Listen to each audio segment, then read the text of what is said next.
예, 안녕하세요. 성범죄를 쉽게 설명드리는 전프로TV 전혜민 변호사입니다. 저번 시간에는 성범죄의 개념에 대해서 설명드리는데요. 이번 시간에는 성범죄의 처벌의 종류에 대해서 설명드리겠습니다. 제가 요즘에 상담을 많이 받고 있는데 상담하는 방식인 질문과 응답 방식으로 진행해 보도록 하겠습니다. 예, 형사처벌의 종류에는 전통적으로 벌금과 징역형이 있습니다. 근데 성범죄 같은 경우에는 벌금과 징역형 이외에 교육이라든지 신상정보 등록 공개고지, 취업 제한, 전자발찌 부착, 보호관찰 등이 있습니다.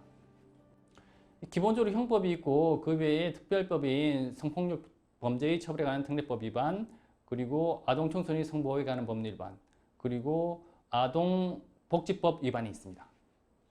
쉽게 생각하면 교육을 받으신다고 생각하시면 됩니다. 70시간 내지 80시간 동안 보호관찰소에 가서 성범죄를 저지르면 어떤 해악을 피해자에게 끼치는지 그런 부분이 주된 프로그램 내용으로 알고 있습니다. 성범죄를 저지르게 되면 성범죄자의 신상 정보가 어떤 것인지 국가에서 데이터베이스를 만들어서 관리하게 됩니다. 그렇게 하려면 기본적으로 이제 성범죄를 저지르는 사람들이 국가에 자신의 신상 정보를 제출해야 되겠죠. 그게 신상정보 등록입니다. 일단 등록된 신상 정보들이 이제 국가에서 관리를 하는데 그 중에 강간범이라든지 예를 들어 최근에 조두순 같이 이제 좀 흉악한 성범죄자들이 있잖아요. 그러면 이제 국민적인 감시사를 끌게 되면 그 신상 정보를 공개하게 되어 있습니다.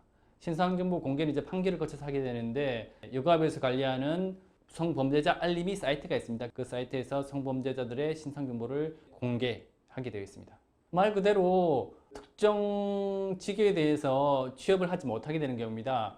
이제 성범죄자들이 보호해야 되는 것이 아동 청소년이다 보니까 아동 청소년과 관련된 기관들, 학교, 학원, 특이하게 의사 선생님들 같은 경우도 취업 제한에 걸리면 병원에서 이제 근무하시지 못하게. 근데 이제 기간 제한이 있습니다.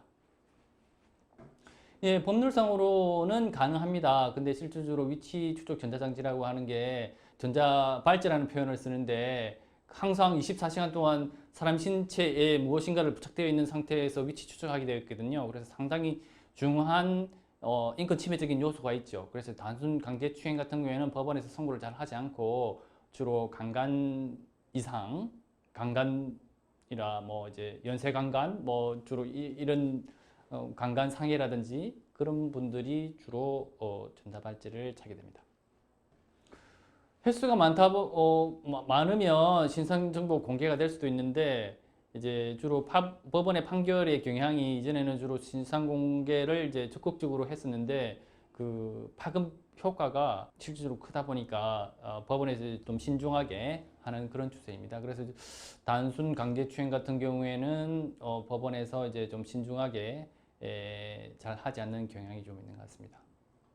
기소유예 처벌을 받게 되면 전과로는 남지는 않습니다. 대신에 이제 수사 경력 자료라고 해서 수사기관 내부에서 이런 사람이 이런 처분으로 수사를 받았다는 그런 자료는 일정 기간 남게 되는데 그 기간이 10년, 5년 한 이 정도는 계속 남게 됩니다. 전통적인 그 형사처벌 같은 경우에는 벌금과 징역형 이것만 부과되는데 성범죄 같은 경우에는 벌금과 징역형 이외에 여러 가지 부가처분들이 많습니다. 제가 설명드렸듯이 교육이라든지 취업 제한 그리고 신체정보 등록 이런 부가처분들이 많아서 이런 것을 제대로 이행하지 않으면 추가로 처벌받게 됩니다. 그래서 성범죄에 처벌을 받으신 분들은 자기가 신상정보 대상자인지 아니면 취업 제한이 있는지 아니면 교육을 받아야 되는지 잘 챙겨서 이수하는 게 키포인트입니다. 예, 이번 시간에는 제가 성범죄의 처벌에 대해서 설명을 드리는데요. 성범죄의 처벌의 종류가 좀 워낙에 많습니다. 제가 최근에 한번 재판을 갔더니 검사님이 구형을 하시는데 이제 부가처분이 많다 보니까 그냥 외워서 하시는 게 아니라 보고 구형을 하시던데 그와 같이 일반인들도 성범죄의 처벌의 다양한 종류가 많기 때문에 유의해서 하셔야 되고 제가 앞으로도 계속 그 유사 사례에 대해서 제가 상담하든지 아니면 실제로 재판에 관여하든지 이런 사례 위주로 설명드려서 최대한 성범죄에 대해서 쉽게 설명드리도록 노력하겠습니다. 예, 시청해 주셔서 감사합니다. 예.